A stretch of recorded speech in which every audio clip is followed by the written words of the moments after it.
Hi guys, in today's video I'm going to give you 6 unusual tips that will help you out on your speaking exam. Now these are going to be unusual tips in that they're maybe not the typical ones that your English teacher might give you. These will apply to any speaking exam and also to any situation in life where you're going to have to be speaking in front of people, particularly people that you don't know, or giving a presentation of some kind. These are tips that I've found from a variety of sources and that I've been able to apply in various areas of my own life, not necessarily in exam situations.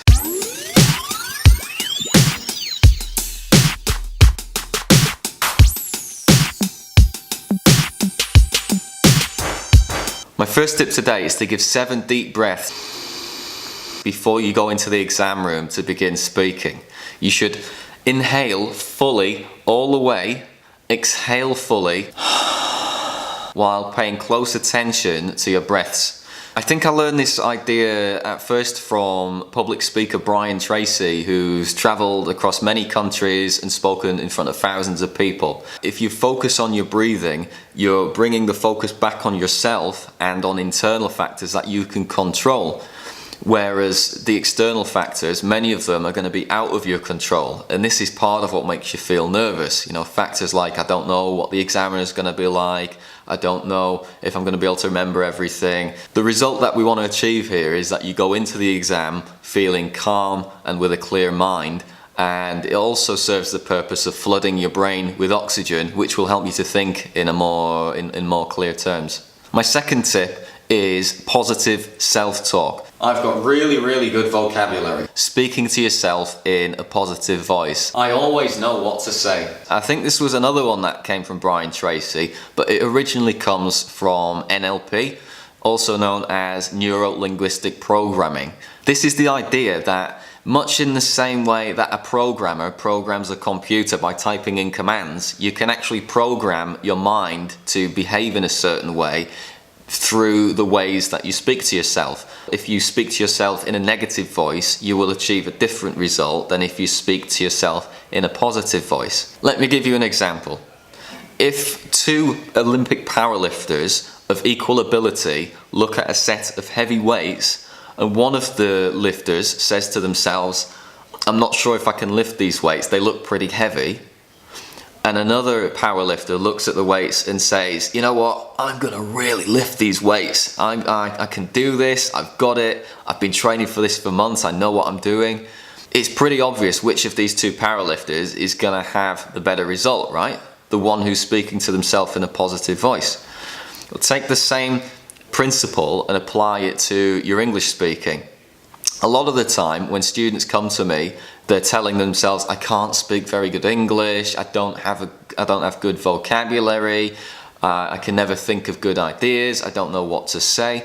And they've been telling themselves these things for months. These negative thoughts can actually interrupt you while you're speaking, because it's as though somebody were coming up behind you and whispering in your ear, you can't do it, you can't do it, you can't speak English. Maybe that was true at the start, but after you've had lots of preparation, you've probably got a much higher level than what you think you have. It's going to be much more beneficial to you to start telling yourself positive things. Things like, I always know what to say. I've got a good level of English. The examiner is my friend. I always know what to talk about on the exam.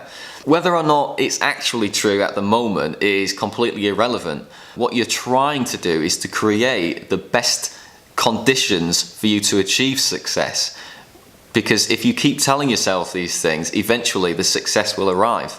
So make sure that in your preparation for the exam, and definitely in the few weeks before, you're speaking to yourself in a positive voice. I speak English really well. I can do this. I'm going to pass my exam. This voice is what will propel you forward as you're speaking in the exam, and it will make it easier for you to get the result that you're looking for. Point number 3 is, rather than think about passing the exam, focus on something else instead, some other reward for yourself. I recently watched an interview with an Olympic snowboarder called Shaun, who was being interviewed by a famous journalist called Strauss.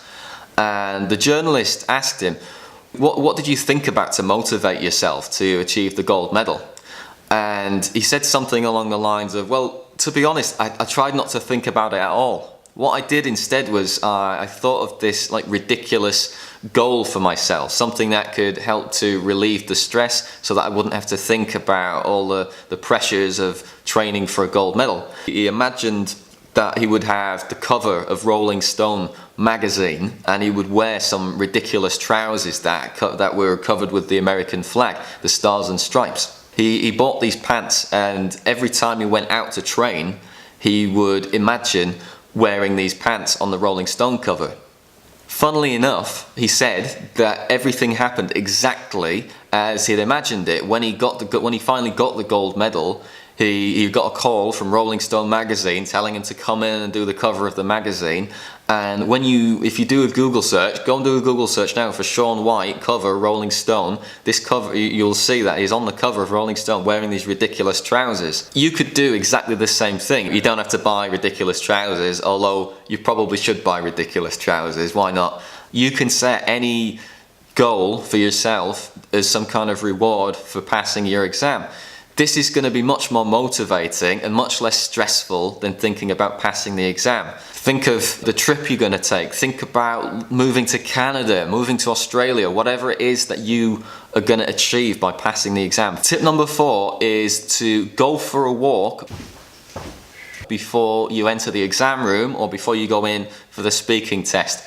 And the interesting part here is that you don't even have to leave the building necessarily. I was recently watching a TED talk by a lady called Marily Oppezzo called Want to Be More Creative, Go for a Walk, where she explains a study that was carried out where they found that people become more creative when they are walking, and this is even if it's just on a treadmill and you're not even outside. So it's nothing to do with environment. It's literally just about the physical act of walking. And also, it's not just while you're walking. There's also the effect is also maintained after you've finished walking. A common complaint that I hear from students about their speaking exams is that they can't find enough ideas to speak about, or that their mind just goes blank when they look at the questions. So if you can go for a walk, even if you just wander around a room, it'd be a room just like the one I'm in at the moment, the likelihood is that it's going to help you to be more creative on your test. Point number 5, and this one is maybe going to sound a little bit weird, I swear I'm not messing with you. Tell yourself, I'm not nervous, I'm excited. I'm excited, I'm excited. Nervousness is something that everybody complains about when they're coming up to the exam. They feel nervous. Now, to be fair, on a lot of English exams, it doesn't matter if you're nervous, they're not going to mark you down for that. It becomes a problem when that nervousness affects your performance.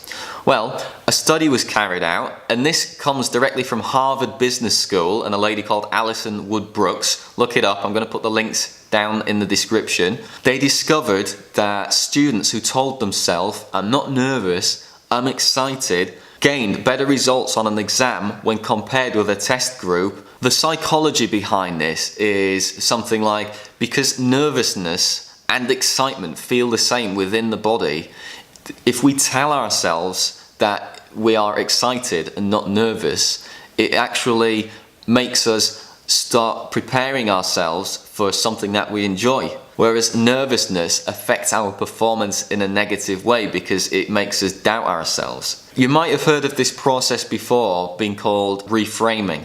Reframing was developed by a psychologist called Aaron T. Beck in the 1960s, and the basic idea is that you take a situation and the way that you think of a situation, and you actively think of it in a different way that will enable you to achieve a more positive result. So basically, tell yourself when you have your speaking test, I'm not nervous, I'm excited, and this will enable you to achieve a more positive result. Tip number 6 is very similar to this. I want you to tell yourself, the examiner is my friend. You've been preparing to do battle with the evil examiner for months and months and months. You've been preparing very hard, and it's easy to imagine the examiner as being some like ugly, beast-like character that's out there to destroy our chances of passing the exam. When in fact, the reverse is actually true. You're paying them to be there, for starters, and secondly, they want to give you every single opportunity to prove you've got the level that you have. So It's much better to tell ourselves that the examiner is our friend. The thinking behind this idea is that you're more likely to respond to them as a friend. And how do we respond to our friends? Well, we're more responsive, we listen to things they have to say, or, well, I hope you do anyway. We listen carefully to what they say, we take in and absorb the information more readily, and also we smile when we're with our friends, we feel more relaxed. And this is exactly, the way that you want to behave on the exam. So here's a question for you. Which of these tips do you think will be the most useful to you on your exam? Put your answers in the comments below the video and let me know. This is the My English Teacher Rob channel, where we're all about helping you to become more fluent and confident in English so that you can, well, have success on your exam. If you found this video useful and you'd like to see more of the same, click on the subscribe button below the video and turn on notifications so I can let you know next time I upload something. I'm gonna go and engage in some positive self-talk and take some deep breaths. Thanks for watching, good luck with your exam, and I'll see you next time.